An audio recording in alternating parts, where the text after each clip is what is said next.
irmão Marco Dotto. Meus irmãos, o irmão Marco vai trazer uma palavra hoje para nós. Eu estou muito feliz, estou muito contente de ver o irmão Marco hoje aqui servindo a igreja, trazendo uma palavra. Deus, ele capacita a sua igreja. Deus, ele deu dons à igreja, ele deu presentes à igreja. E nós, como discípulos de Jesus, a igreja ela é descentralizada, ela tem que ser descentralizada, a gente tem que formar líderes. Então, orem pela liderança da nossa igreja, orem pelos pregadores da nossa igreja, orem pelos ministérios da nossa igreja para que o reino avance em Rosário do Sul. Amém? Vamos orar? Senhor Deus, quero te agradecer imensamente pela presença do nosso irmão Marco aqui conosco e pela palavra que ele vai trazer. Deus, rogamos as tuas misericórdias, rogamos as tuas infinitas graças sobre a vida do nosso irmão, que ele traga uma palavra do teu coração, que a nossa igreja seja abençoada, que saiamos daqui hoje edificados pelo poder da tua palavra. Obrigado, Deus, em nome de Jesus, amém. Amém, irmãos. Tá bom. Bom, eu não sei nem que eu vou pregar mais, que o Lucas já deu spoiler da minha pregação. Ia ser sobre esse assunto, não precisa mais nada. Os irmãos podem ir embora, vamos cantar o último horror. Mas, enfim. Meus irmãos, a pregação de hoje, ela tem a ver com esse assunto que o Lucas abordou aqui, tá? Se eu estiver falando muito alto, me avise para baixar. Se eu estiver falando muito baixo, me avise para subir. A Laísa disse que eu falo alto e o Lucas disse que eu falo baixo. Então é difícil agradar a todos, né? Mas enfim, ontem quando eu estava terminando de preparar a mensagem dessa manhã, e quando eu terminei, eu fui imprimir a minha mensagem. Foi uma batalha contra Satanás. Satanás entrou dentro da minha impressora e eu não consegui imprimir meu esboço, porque é ruim vir com o computador aqui, é um trombolho, atrapalha a gente aqui, né? E daí eu tive que imprimir tudo colorido. O preto não quis trabalhar, Saldanha, nada contra ti, não é, tá? Não é indireto, o preto da impressora, tá? Eu tive que imprimir tudo em azul e vermelho, tá? Vermelho fala de Jesus, azul fala da graça. Botei assim, mais ou menos, tá? Aqui. Então, mas enfim, aconteceu isso. Foi uma batalha tremenda. A gata da Lavínia passou perto da impressora, a cola ficou desse tamanho. É Satanás, com certeza. Não tem como dizer que não. Vamos lá, irmãos, vamos abrir nossas Bíblias em Atos capítulo 7. Nós vamos ler o discurso de Estevão em sua defesa, que não é bem uma defesa, é mais uma acusação do que uma defesa, né? Eu vim de touca porque estou muito frio nas orelhas. Segundo o Martim, com a sua sinceridade, quando eu estou de touca eu pareço um ladrão, segundo ele. Ele falou isso lá em casa esses dias. Vamos lá, capítulo 7. Não vamos ler ali a partir da prisão, porque a gente sabe ali que foi feita uma conspiração contra Estevão, foram feitas acusações infundadas, mentirosas, e Estevão foi preso e levado perante o Sinédrio. Nós vamos ler a partir do verso 7, porque já é bastante coisa, e para a gente não se estender tanto, tá? Então nós temos aqui para ler, nós temos 50 versículos, tá? Vamos dividir entre nós aqui. Eu vou ler os 15 primeiros e vou sortear um irmão aí para ler os próximos 15 e assim sucessivamente. Vamos lá. Vamos ler então. O discurso de Estevão no Sinédrio, capítulo 7, verso 1. Então o sumo sacerdote perguntou a Estevão: são verdadeiras essas acusações? A isso ele respondeu: irmãos, pais, ouçam-me. O Deus glorioso apareceu a Abraão, nosso pai, estando ainda na Mesopotâmia, antes de morar em Harã, e lhe disse: sai da tua terra e do meio dos seus parentes, e vá para a terra que eu lhe mostrarei. Então ele saiu da terra dos caldeus e se estabeleceu em Harã. Depois da morte de seu pai, Deus o trouxe a esta terra, onde vocês agora vivem. Deus não lhe deu nenhuma herança aqui, nem mesmo o espaço de um pé, mas lhe prometeu que ele e depois dele, seus descendentes possuiriam a terra, embora naquele tempo Abraão não tivesse filhos. Deus lhe falou desta forma: seus descendentes serão peregrinos numa terra estrangeira, e serão escravizados e maltratados por 400 anos. Mas eu castigarei a nação a quem servirão como escravos, e depois sairão dali e me adorarão neste lugar. E deu a Abraão a aliança da circuncisão. Por isso, Abraão gerou Isaque e o circuncidou 8 dias depois do seu nascimento. Mais tarde, Isaque gerou Jacó, e este os seus 12 patriarcas. Os patriarcas, tendo inveja de José, venderam-no como escravo para o Egito. Mas Deus estava com ele e o libertou de todas as suas tribulações, dando a José favor e sabedoria diante de Faraó, rei do Egito. Este o tornou governador do Egito e de todo o seu palácio. Depois houve fome em todo o Egito e em Canaã, trazendo grande sofrimento, e os nossos antepassados não encontravam alimento. Ouvindo que havia trigo no Egito, Jacó enviou nossos antepassados em sua primeira viagem. Na segunda viagem deles, José fez-se reconhecer por seus irmãos, e o faraó pôde conhecer a família de José. Depois disso, José mandou buscar seu pai Jacó e toda a sua família, que eram 75 pessoas. Então Jacó desceu ao Egito, onde faleceram ele e seus antepassados. Vamos ver. Saldanha, continua no 16, por favor.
Tem, Saldanha. Clinton, pode continuar, por favor? 25. 25.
Até aí, Clinton, eu continuo. Disseram a Arão: faça para nós deuses que nos conduzam, pois a esse Moisés, que nos tirou do Egito, não sabemos o que lhe aconteceu. Naquela ocasião, fizeram um ídolo em forma de bezerro. Trouxeram-lhe sacrifícios e fizeram uma celebração em honra ao que suas mãos tinham feito. Mas Deus afastou-se deles e os entregou à adoração dos astros, conforme o que foi escrito no livro dos profetas. Então aqui, Estevão vai citar Amós 5:25, abre aspas. Foi a mim que vocês apresentaram sacrifícios e ofertas durante os 40 anos no deserto, ó nação de Israel. Ao invés disso, levantaram o santuário de Moloque e a estrela do seu deus Renfã, ídolos que vocês fizeram para adorar. Portanto, eu os enviarei para o exílio, para além da Babilônia. Fecha aspas. No deserto, os nossos antepassados tinham o tabernáculo da aliança, que foi feito segundo a ordem de Deus a Moisés, de acordo com o modelo que ele tinha visto. Tendo recebido o tabernáculo, nossos antepassados o levaram sobre a liderança de Josué, quando tomaram a terra das nações que Deus expulsou diante deles. Esse tabernáculo permaneceu nessa terra até a época de Davi, que encontrou graça diante de Deus e pediu que lhe permitisse providenciar uma habitação para o Deus de Jacó. Mas foi Salomão quem lhe construiu casa. Todavia, o Altíssimo não habita em casas feitas por homens, como diz o profeta. Aqui ele está citando agora Isaías 66, verso 1, tá? Abre aspas. O céu é o meu trono, e a terra o estrado de meus pés. Que espécie de casa vocês me edificarão? Diz o Senhor. Ou onde seria o meu lugar de descanso? Não foram as minhas mãos que fizeram todas as coisas? Fecha aspas. Povo rebelde, obstinado, de coração e de ouvidos. Vocês são iguais aos seus antepassados. Sempre resistem ao Espírito Santo. Qual dos profetas e os seus antepassados não perseguiram? Vou ler de novo os 52. Qual dos profetas os seus antepassados não perseguiram? Eles mataram aqueles que prediziam a vinda do justo, de quem agora vocês se tornaram traidores e assassinos. Vocês que receberam a lei por intermédio de anjos, mas não lhe obedeceram. Ouvindo isso, ficaram furiosos e rangeram os dentes contra ele. Mas Estevão, cheio do Espírito Santo, levantou os olhos para o céu e viu a glória de Deus, e Jesus em pé à direita de Deus, e disse: Vejo os céus abertos e o Filho do Homem em pé à direita de Deus. Mas eles taparam os ouvidos e, dando fortes gritos, lançaram-se todos juntos contra ele. Arrastaram-o para fora da cidade e começaram a apedrejá-lo. As testemunhas deixaram seus mantos aos pés de um jovem chamado Saulo. Enquanto apedrejava Estevão, este orava: Senhor Jesus, recebe o meu espírito. Então caiu de joelhos e bradou: Senhor, não os consideres culpados deste pecado, e tendo dito isso, adormeceu. Até aqui, meus irmãos. Vamos ver um texto extenso. Eu vou trazer aqui para os irmãos de uma maneira expositiva, de maneira bem resumida mesmo, para a gente entender aquilo que Estevão estava querendo trazer ali perante o seu julgamento, perante o Sinédrio. E os irmãos percebem que tem é muito parecido esse julgamento de Estevão com o próprio julgamento do Senhor Jesus diante do Sinédrio.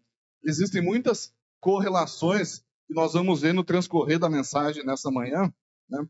Mas por que eu falei que o Lucas já tinha dado spoiler da minha pregação nessa manhã?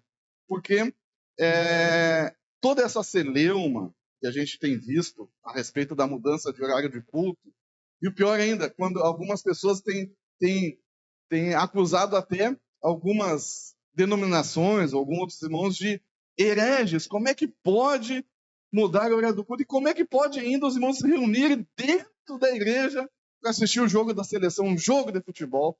Misericórdia. Olha, Lucas, tem que rever isso aí. Cancela já. Nosso jogo. Vai ter? Vai ter hoje? Vamos assistir. Não, Deus não tocou no coração dele. Mas, então, meus irmãos, por que existe essa celeuma? Por que existe, né? Se eu tivesse em Uruguaiana, na minha terra natal, eu ia dizer esse xisme, né? Essa lega, como a gente diz aqui em Rosário. Por que existe isso? Porque existe um conceito equivocado de que esse lugar que nós estamos aqui reunidos, ele é sagrado. Esse conceito não é bíblico no sentido da nova aliança, do Novo Testamento. É um equívoco a gente pensar assim. Por exemplo, não é nenhuma heresia, tá, meus irmãos? A gente dizer, eu vou na casa do Senhor hoje, como a gente cantou. Não é nenhuma heresia a gente falar isso, que a gente está reunido na casa do Senhor. Porque quando nós estamos reunidos aqui todos juntos, nós tornamos esse lugar santo porque o Deus habita dentro do nosso coração. É por isso, o que é uma heresia é nós tornarmos esse conceito equivocado uma doutrina. Aí sim, aí nós estamos ensinando algo que não corresponde com a nova aliança em Cristo Jesus. Então, isso precisa ficar bem claro. Quando algum irmão vem aqui e fala, que alegria, a gente está na casa do Senhor, o salmista, Davi, né? Alegrei-me quando me disseram, vamos à casa do Senhor. A gente sabe que é no contexto da antiga aliança, no contexto de Israel. Naquele contexto, era vivido assim, era uma doutrina da época da antiga aliança. Né? Era um costume, o próprio Deus revelou tanto o tabernáculo como o templo de Israel. Foi a vontade de Deus, naquele momento da história, naquele momento, digamos assim, do seu povo, ou da nação a qual Deus escolheu, de Deus ser cultuado daquela maneira. Mas foi naquele momento. Hoje, nós vivemos a nova aliança em Cristo Jesus.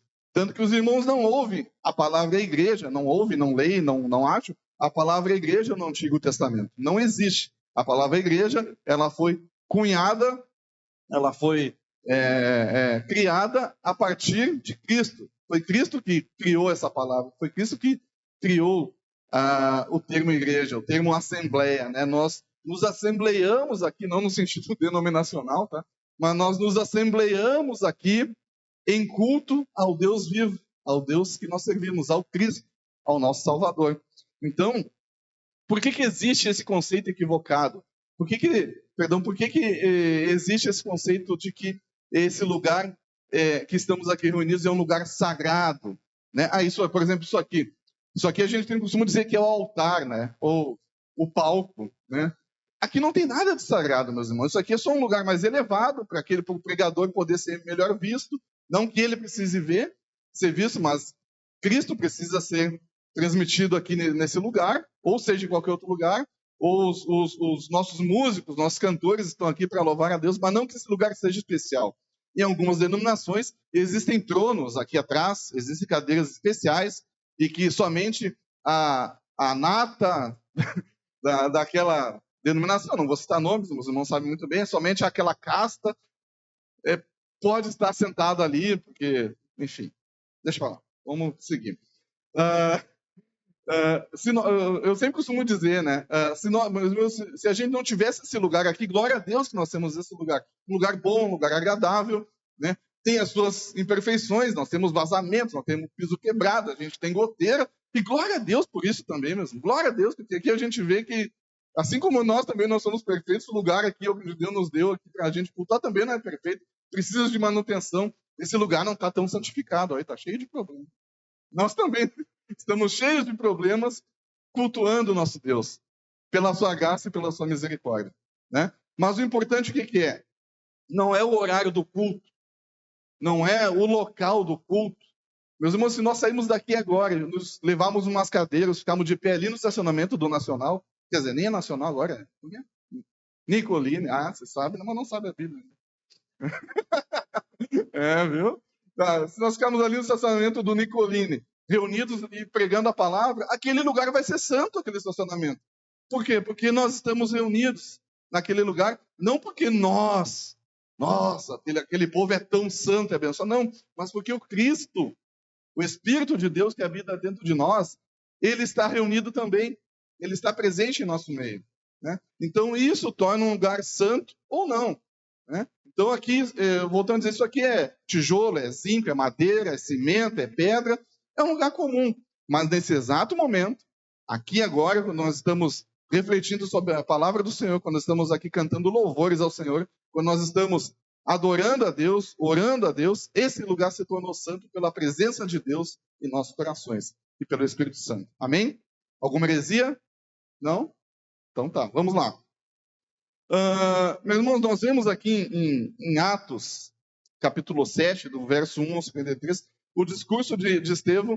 Em algumas Bíblias vai dizer o discurso de Estevão em sua defesa, mas no transcorrer a gente vê que Estevão ele não está se defendendo. E vamos pontuar a situação que Estevão se encontra, tá? Ele está diante dos seus algozes, assim como Cristo esteve também diante do Sinédrio, que o julgou como culpado, ele foi entregue a Roma. Aqui a diferença é que Estevão ele não vai ser entregue aos romanos para ser crucificado. Ele vai sofrer uma pena capital, a pena do apedrejamento previsto na lei de Moisés. Tá? Então a gente vê que Estevão, como eu falei, ele foram lançados impropérios sobre Estevão, falsas acusações, e mediante essas falsas acusações e mediante a movimentação ali daqueles que mentiram para condená-lo, ele vai sofrer as suas consequências. Mas se coloque nesse momento, eu quero que cada um de vocês agora se coloque no lugar de Estevão. Tá? Você sofreu falsas acusações por pregar o evangelho, você sabe aquilo que pode acontecer à sua vida, você tem certeza que você pode ir para a cadeira elétrica nesse exato momento, receber uma injeção letal, né? No caso lá, a pena capital é o apedrejamento. Você sabe que isso pode acontecer. Qual seria, talvez, a gente não tenha a porção do Espírito Santo que Estevão tem, qual seria a nossa reação a isso? Eu acho que eu, no lugar de Estevão, vou dizer assim, não, pera bem, vocês entenderam mal, vocês tiraram as palavras do condeiro, não é bem assim que eu estava falando. Eu estava dizendo algo assim, mas eu não queria ofender vocês, né? Eu queria só explicar, não, se é isso aí, tá bom, pode ir embora, Estevão. Não, Estevão não agiu dessa maneira. Eu acho que eu ia agir dessa maneira, eu acho. Eu acho que não ia ser tão macho como Estevão e bancar aquilo que ele estava pregando e, principalmente, usar a sua pseudo-defesa para que seja uma acusação, quase que ele aceitando que sairia dali morto. Né? Vamos lá, vamos correr pelo texto. Estevão, ele foi extremamente ousado, extremamente corajoso, mesmo sabendo que a sua sentença de morte viria.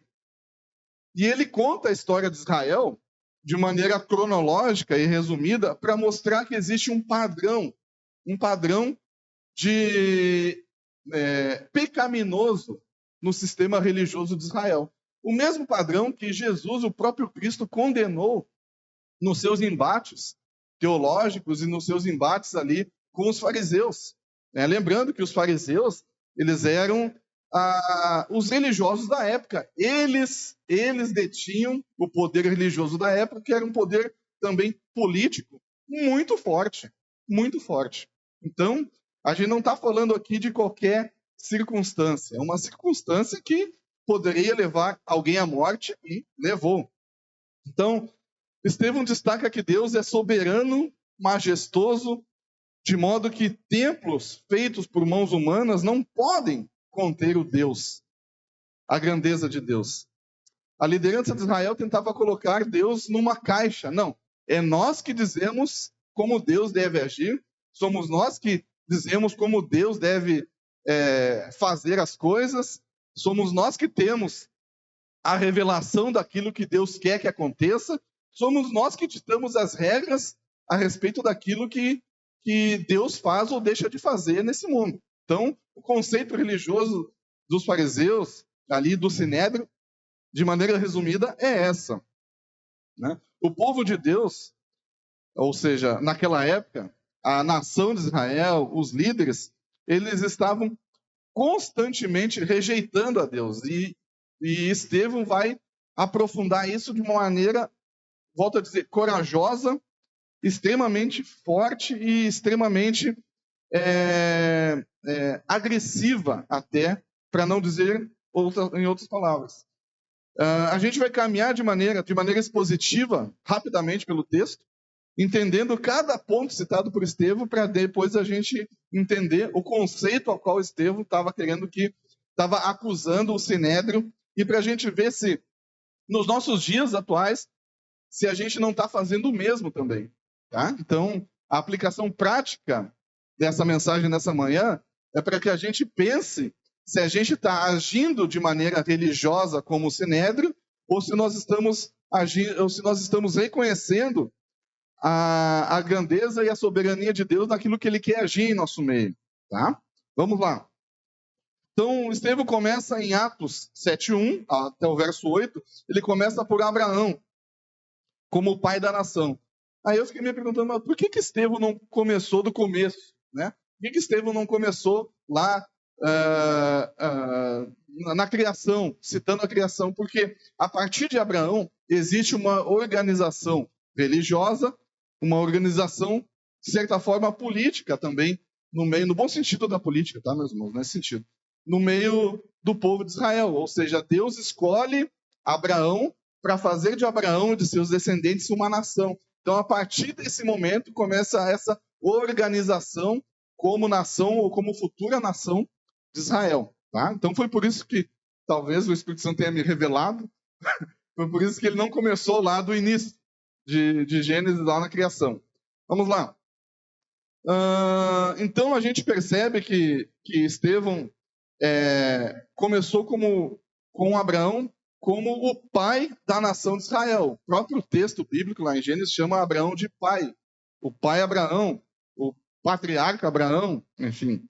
E o ponto central aqui que eu quero deixar claro para os irmãos e que Estevão também deixa claro ali no seu discurso é que tudo começou por graça.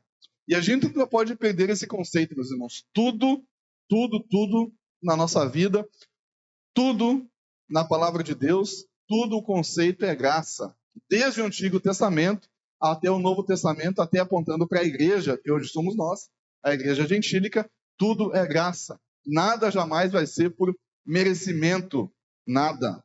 Então, esse é um ponto crucial da pregação de hoje. Tá? Então, Deus iniciou tudo por graça. E qual que é o resumo desse argumento? Como a gente percebe isso? Deus apareceu a Abraão quando ele estava onde? Na Mesopotâmia. Né? Não tinha uma nação ainda estabelecida, não havia digamos assim, um lugar santo específico para Deus aparecer.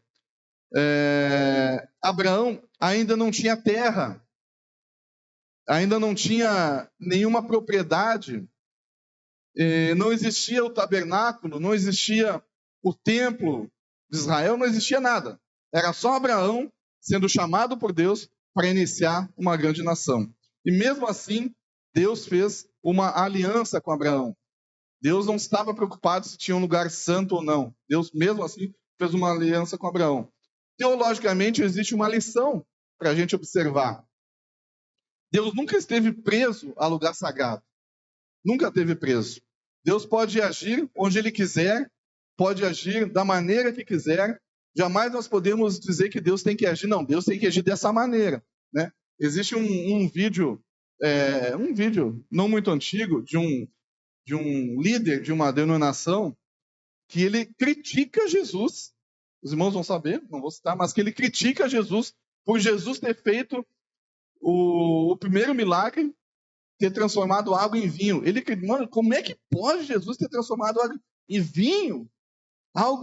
Uma bebida alcoólica? Ele critica Jesus.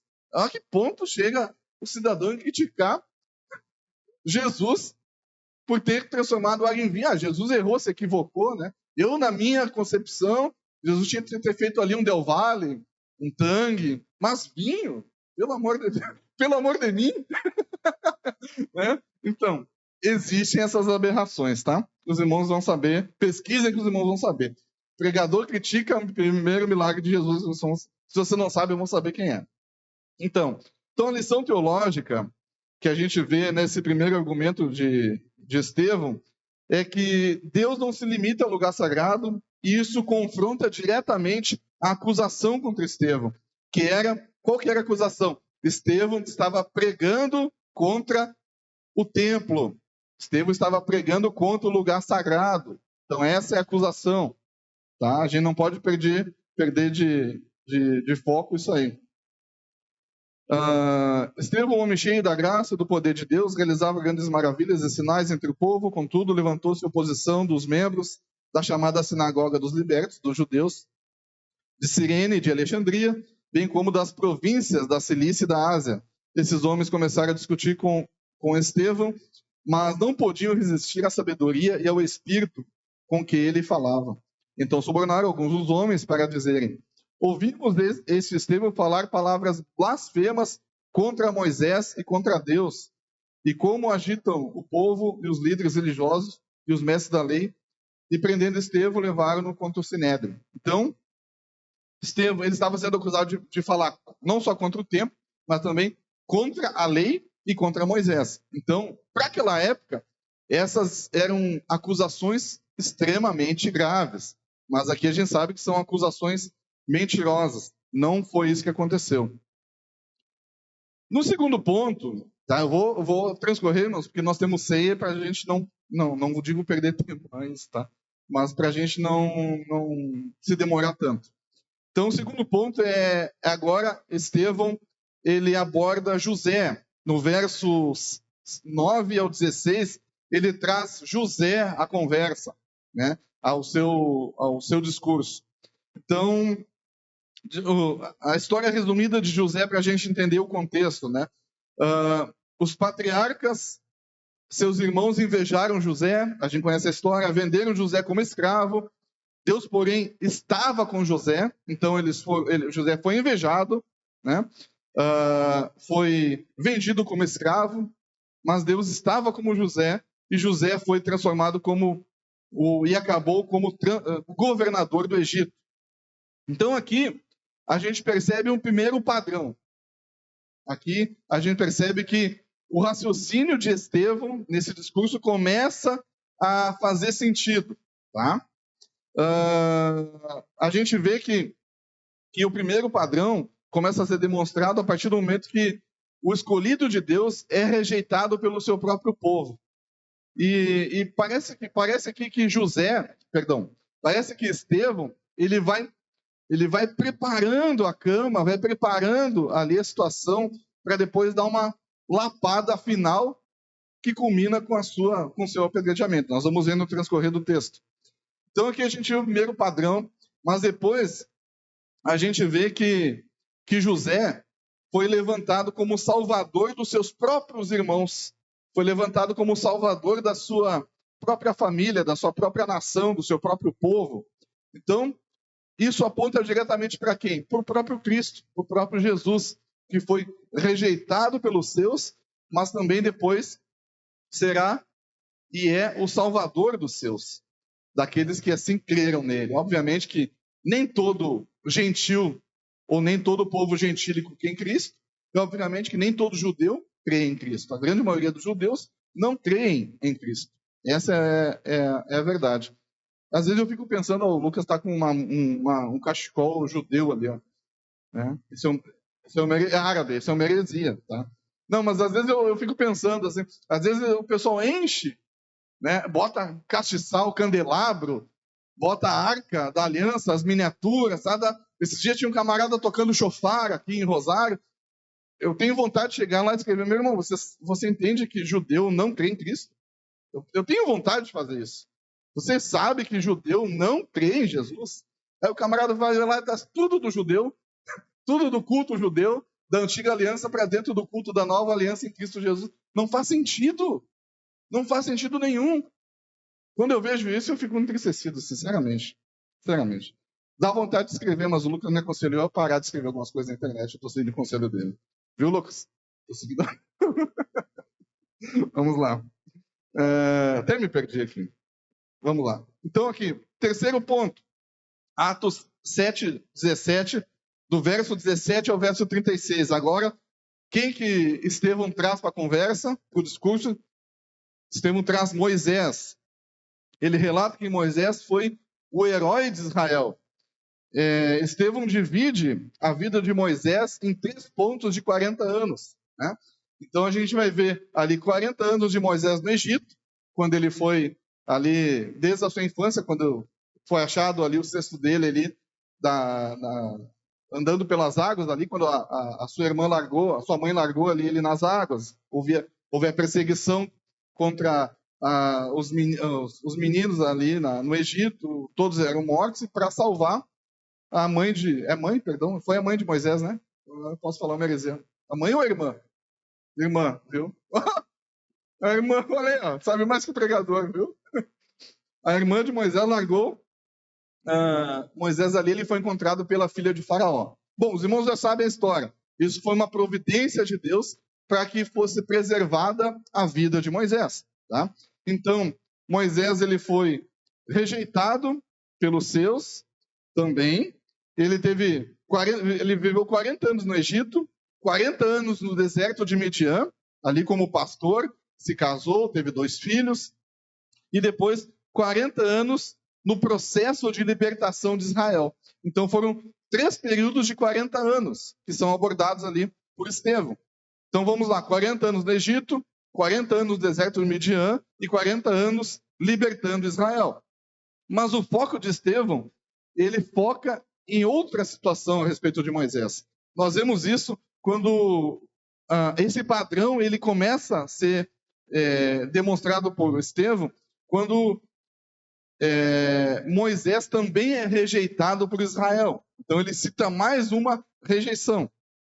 Quando Moisés tentou ajudar os hebreus, ali 2 hebreus que estavam ali brigando, se desentendendo, o que falaram para Moisés? Quem foi que te constituiu juiz sobre nós? Né? Então Moisés já levou uma lapada ali. Né? Aquilo podia entristecer Moisés? Podia, mas Joseph Klimber, não é Joseph Klimber, é Moisés. Ninguém entendeu. Vamos lá.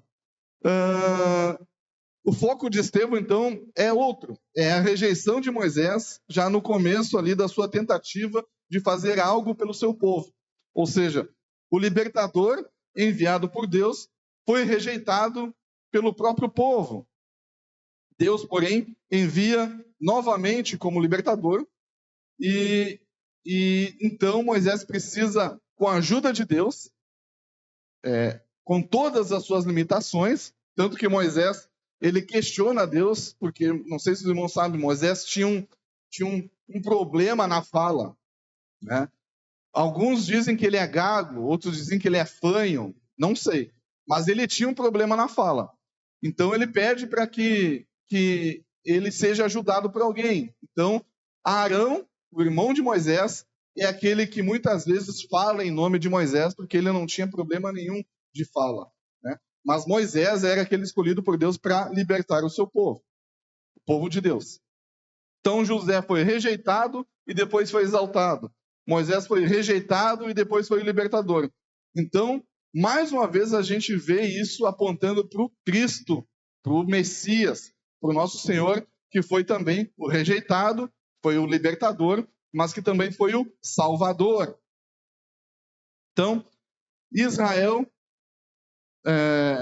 apresenta um padrão de Israel no transcorrer dessa conversa. Tá? Então, irmãos, eu estou lendo bem resumidamente aqui para a gente, que o texto é longo, é extenso.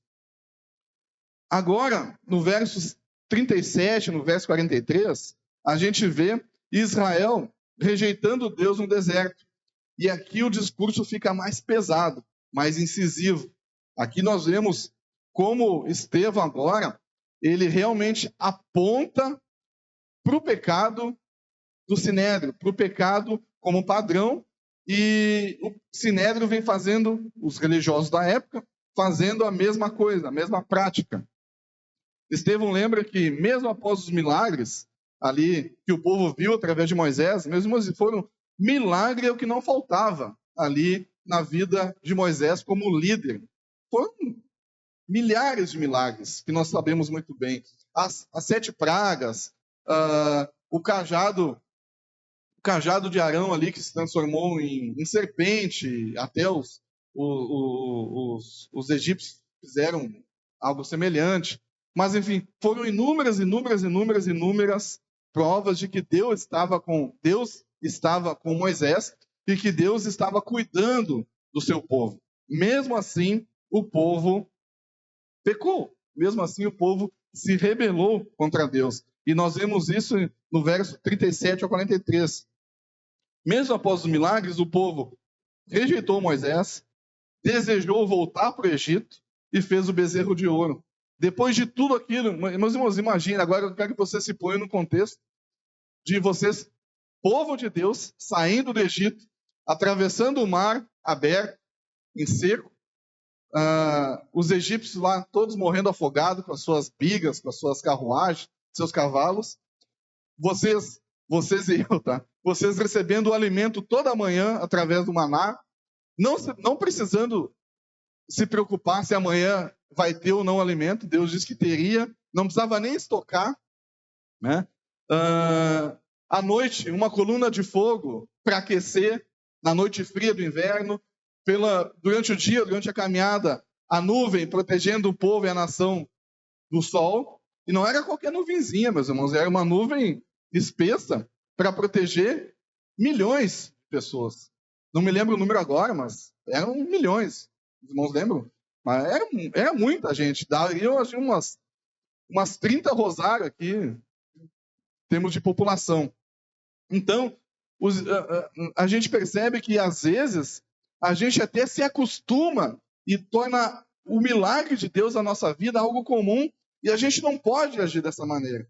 A gente vê, muitas vezes, Deus suprindo a nossa necessidade de uma maneira milagrosa, Deus abrindo uma porta de emprego, Deus abençoando coisas materiais na nossa vida, e a gente acha isso comum. Não, pois é, Deus, glória a Deus. Não, é Deus agindo em nosso favor, é Deus cuidando da vida de cada um de nós, é Deus nos abençoando. E quando Deus não cuida, glória a Deus por isso também, que também somos ensinados, e Deus nos ensina algo quando a gente se sente desamparado. Mas Deus nunca nos desampara, essa é a verdade. Então, mesmo com todos esses sinais, Moisés demorou 40 dias lá no Monte Sinai, lá demorou um pouquinho, o povo, não, cadê o Moisés? Onde está Moisés? Onde está o nosso líder? Não, agora a gente precisa, Moisés nos abandonou, a gente precisa ter uma nova direção, nós temos que agora fazer um ídolo para nós, vamos recolher aqui os brincos das mulheres, o ouro, vamos fazer aqui uma imagem, vamos começar a adorar aqui a imagem do bezerro, Moloque, vai ser ele que vai nos abençoar agora. Moisés nos abençoou. Olha só como a esperança do povo não estava realmente em Deus, estava na figura do seu pastor, estava na figura do seu líder. Isso é um erro, meus irmãos, isso é um erro. A nossa esperança nunca pode estar em nosso líder. Não que nós não possamos amar o nosso líder, seja ele quem for, seja ele o nosso pai sanguíneo, seja ele o nosso pastor, seja ele quem for, mas a nossa esperança tem que estar sempre em Deus, sempre no Senhor. Deus vai usar das suas maneiras, dos seus, para nos abençoar, mas a nossa esperança tem que estar sempre no Senhor. Tem gente que põe esperança em governo, tem gente que põe esperança em governo de direita, de esquerda, de centro. Meus irmãos, não põe, a gente está agora se aproximando de eleições, não ponha a sua esperança em governo, vote, faça a sua obrigação de votar, vote com consciência, mas não ponha a sua esperança em A ou B, a sua esperança está no Senhor. A igreja põe a sua esperança sempre no Senhor, seja o governo que for. No período que nós estamos lendo aqui de Estevão, Israel estava sob o domínio de Roma, né? E mesmo assim eles colocavam a sua esperança de que o Messias viesse e de uma maneira política, de uma maneira geográfica, mudasse a esperança dele, mas o reino do Senhor não estava em libertar, e o propósito de Deus e o reino do Senhor não estava em libertar Israel ali dos romanos. Não estava. Jesus veio sob o domínio dos romanos, Jesus morreu, foi crucificado pelos romanos, partiu para a glória do Pai, e Israel continuou sob o domínio dos romanos. Ou seja, estando sob o domínio de quem for, importante que nós colocamos a nossa esperança no Senhor Jesus. Sempre no nosso Senhor. Ele é a fonte de esperança das nossas vidas. Sempre, sempre, sempre. Independente da circunstância, independente da situação que você se encontre ou que a nossa nação se encontre de maneira política. Prosseguindo. Então, isso mostra algo profundo, meus irmãos, profundo, que o problema de Israel nunca foi falta de sinais, nunca foi. O problema de Israel, o problema da nação de Israel foi a dureza de coração, a falta de crer no Deus, e sim crer em homens ou subterfúgios, ou até mesmo idolatrar coisas ou pessoas. E eles trocaram Deus por idolatria, e a gente tem que tomar muito cuidado nos nossos dias. É muito, muito, muito fácil nós cairmos em idolatria.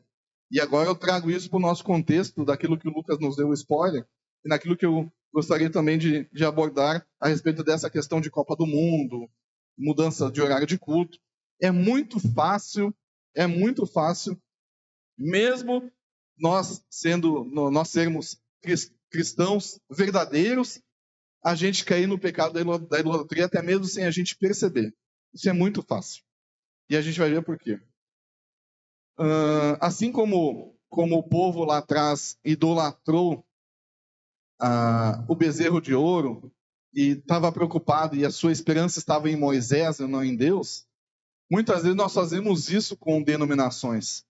Muitas vezes nós fazemos isso com templos de denominações, né? A gente pode, volto a dizer desde o lado onde a gente pode achar que esse lugar aqui é um lugar sagrado.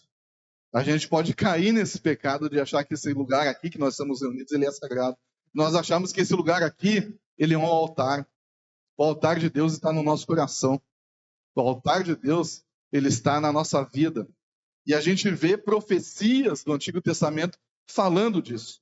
E algumas profecias, eu vou ler rapidamente para os irmãos, do Antigo Testamento, apontam exatamente para isso. Para que a igreja gentílica, a igreja da nova aliança, ela viveria uma realidade doutrinária diferente do povo e da nação de Israel. Agora, em Cristo Jesus, né, no Senhor Jesus, na nova aliança, através do sacrifício do sangue de Cristo, nós temos uma outra maneira de pensar e de viver a nossa fé. Nós não precisamos mais fazer sacrifícios. Nós não precisamos mais fazer imolar um animal aqui na igreja para ter perdão dos nossos pecados. Nós não precisamos mais fazer isso.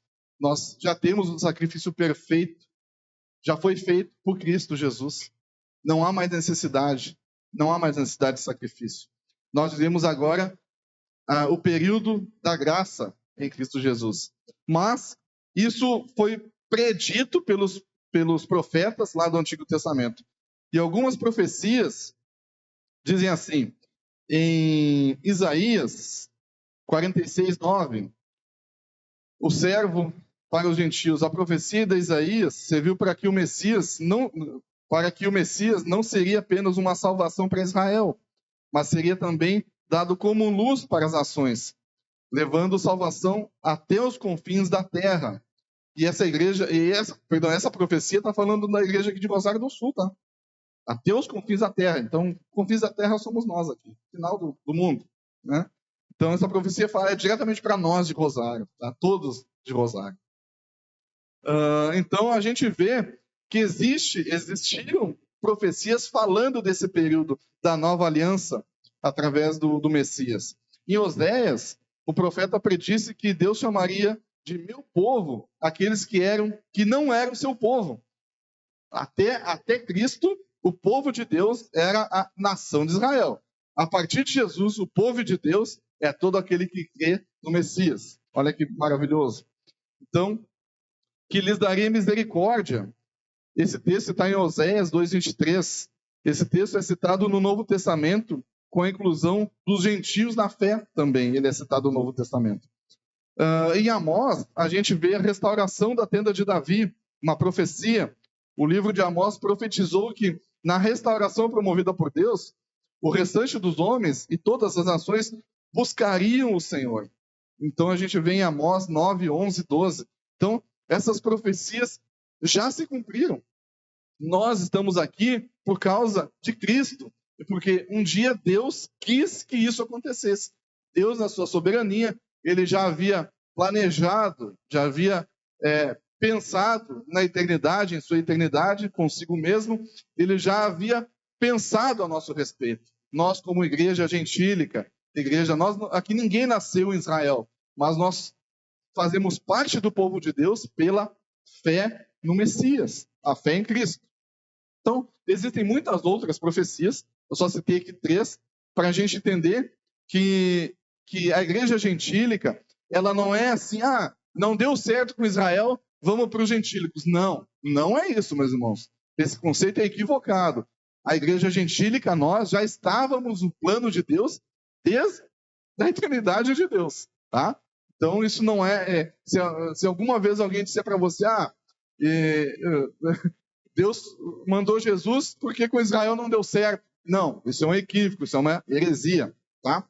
Prosseguindo e caminhando para o final, Israel rejeitou Deus no deserto, né? E a gente tem que ter muito cuidado para não cometer essa idolatria.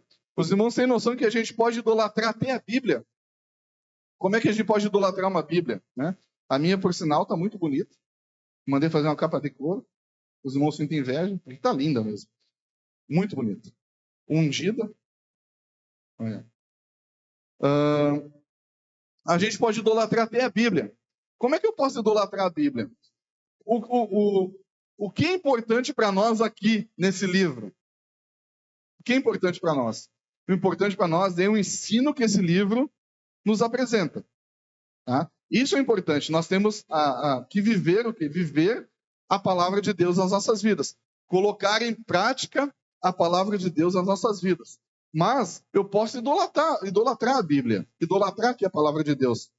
Quando eu vivo de qualquer maneira, eu vivo da maneira que me der na telha, eu não fico esmurrando meu corpo contra o pecado, eu não vivo lutando contra o pecado, que eu não sei se vocês sabem, mas vocês são pecadores, tá? Mesmo vocês crendo, mesmo vocês tendo uma experiência real de conversão com Cristo, vocês vão pecar. E vocês vão sentir muita vontade de pecar, e muitas vezes vocês vão ceder essa vontade. E muitas vezes vocês vão lutar com essa vontade, e vocês vão vencer essa vontade, esmurrando o corpo de vocês, para não pecar contra Deus. Para agradar quem? Agradar vocês, não. Agradar a Deus, que salvou vocês através de Cristo Jesus. Então, a santificação, ela é nada mais do que uma gratidão. Eu não me santifico para dizer, Deus, olha como eu estou bonzinho, olha como eu sou melhor, olha como eu estou bom, olha, eu consegui, olha, o cara me fechou lá no trânsito, lá, a minha vontade foi te levantar o dedo do meio para ele, mas eu consegui. Eu não fiz isso. A minha vontade foi de xingar ele, porque eu tinha razão, ele me fechou, mas eu não fiz isso. Olha como eu estou bom. Rapaz, você não fez mais que sua obrigação. E toda vez que você se santifica, você, na verdade, você está sendo grato a Deus por aquilo que Deus já fez na sua vida através de Cristo Jesus. Toda santificação, ela é uma forma de gratidão. Todo pecado é uma ingratidão contra Deus. Todo. Isso John Piper deixa bem claro. Tá? Foi ele que falou isso, tá? Não fui eu. Então, olha que interessante, meus irmãos. Toda vez que a gente percebe isso no transcorrer da vida de Israel e da igreja, a gente percebe que é muito fácil a gente pecar com idolatria. E terminando aqui o assunto da Bíblia, eu posso viver de qualquer maneira. Posso viver de maneira totalmente equivocada, totalmente longe dos preceitos e valores de Deus. Posso viver assim, mas eu posso deixar a minha Bíblia aberta no Salmo 91, no Salmo 23, como um amuleto em cima do meu carro, no painel do meu carro, na minha estante, e viver de maneira que eu quiser. Mas a minha Bíblia está aberta no Salmo 23 na sala da minha casa.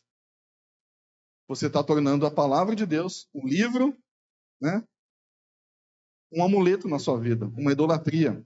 Né? O importante é você viver a mensagem da Bíblia. Terminando aqui já, meus irmãos, então, a acusação final sobre Israel, a gente tem algumas lições espirituais a respeito disso.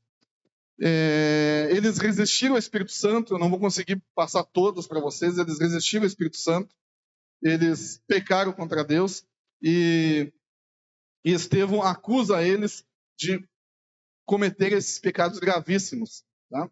E concluindo e resumindo a nossa pregação dessa manhã, para a gente não se tornar tão extenso assim, o conceito é: Deus não está preso a regiões geográficas. Lembram quando Moisés se apresentou diante de Deus na sarça e Deus fala para ele assim: tire as sandálias dos seus pés, que o lugar que está é terra santa.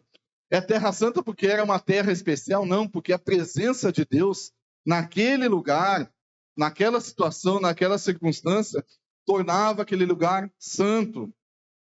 É a presença de Deus. Nós estamos aqui reunidos hoje, esse lugar aqui é santo, porque a presença de Deus, nossos corações, torna esse lugar aqui santo, porque nós temos o Espírito Santo na nossa vida. Então nós não podemos aprisionar Deus em regiões geográficas, ou em prédios, ou em templos. Isso aí é um conceito errado, é um conceito equivocado. Então, eles resistiram ao Espírito Santo, eles perseguiram os profetas, eles mataram o justo, ali Estevão, apontando também para Jesus, fala diretamente do Senhor Jesus. Eles fizeram com que Cristo e seus antepassados, eles fizeram aquilo que os seus antepassados fizeram com Cristo, com os profetas, perdão. Mataram Cristo, mataram Estevão. Então, o grande tema do discurso, meus irmãos, na história aqui de Estevão, é que a história de Israel vem se repetindo de tempo em tempo. José foi rejeitado, Moisés foi rejeitado, os profetas foram perseguidos e, finalmente, Jesus foi perseguido e foi crucificado. Então, nós temos algumas lições poderosas nessa manhã para a gente aprender.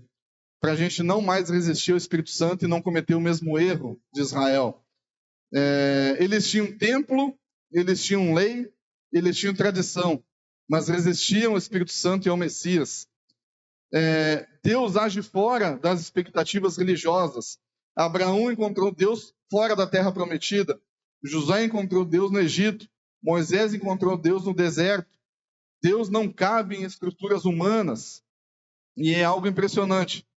A gente vê que a vontade de Deus desde o início era que todos os povos e nações conhecessem a Deus sem limites, sem uma área limítrofe de questões religiosas. Não, hoje todas as nações do mundo, todas as etnias podem e devem conhecer a Cristo como Salvador. A mensagem ela não está presa em Israel. O evangelho ele se propaga entre as nações e entre os povos. E como isso aponta, e como ele aponta para o evangelho, essa leitura, ela é uma leitura, digamos assim, cristocêntrica.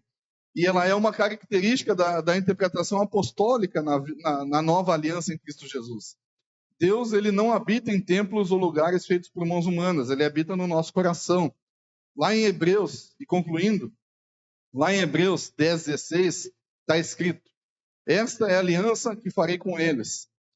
Depois daqueles dias, diz o Senhor, porém as minhas leis no seu coração e as escreverei sobre a sua mente. Então esse versículo, ele faz uma citação direta de Jeremias 31, verso 33, que destaca uma mudança fundamental a partir de Cristo na nova aliança inaugurada por Cristo Jesus através do seu sangue. Em vez de regras externas, como nós víamos ali no conceito religioso, né, a nova aliança ela não consiste em rituais, em regras religiosas, ela consiste em crer em Cristo Jesus. E Deus pode transformar o nosso interior, o interior daquele que crê, gravando as suas leis, gravando os seus princípios e gravando os seus desejos no nosso coração. Então, resumindo é isso. Que o Senhor possa nos abençoar nessa manhã e que essa mensagem, apesar de mim, possa abençoar os irmãos e que a gente possa sair daqui sabendo que Cristo ele não se preocupa, Deus não se preocupa se a gente vai adorar, se a gente vai cultuar Ele às 9 horas da manhã, se a gente vai cultuar Ele à meia-noite, se a gente vai cultuar Ele aqui nesse lugar, ali no estacionamento do mercado. Deus não se preocupa com isso. Deus se preocupa que você o adore e preste culto a Ele em espírito e em verdade, lutando contra o seu pecado, esmurrando o seu corpo e dizendo para Deus, cada momento que você vir cultuar a Deus aqui ou no transcorrer da semana, nos dias da sua vida, que você é um pecador miserável, assim como eu, e que você precisa desesperadamente de Cristo Jesus e do perdão de Deus na sua vida. Amém? Oremos. Bondoso Deus, te louvamos e te bendizemos por podermos viver, Senhor Deus, a nova aliança em Cristo Jesus. Obrigado, Senhor Deus, porque um dia o Senhor quis que as nações do mundo conhecessem o teu nome através da nova aliança em Cristo Jesus. Obrigado por podermos estar aqui cultuando o teu nome, vivendo a tua palavra nas nossas vidas. Nos ajude, Senhor Deus, a lutarmos contra os nossos pecados. Nos ajude a esmurrar o nosso corpo contra as nossas vontades. Que possamos ter o conceito correto daquilo que é viver uma vida cultuando o teu nome. Não apenas aqui neste momento, Senhor Deus, mas que possamos cultuar o teu nome em espírito e verdade na nossa casa, no nosso trabalho, na nossa família. Nos dá esse entendimento, Senhor Deus. Nos dá essa graça de podermos viver a tua palavra de maneira poderosa nas nossas vidas, não apenas em quatro paredes. Pedimos assim a tua graça, a tua misericórdia, te louvamos por esse momento e oramos assim em nome de Jesus. Amém. Bem, meus irmãos, Lucas, só para dizer para os irmãos que estão com bandeirinha nos carros que isso é idolatria, tá? Podem tirar.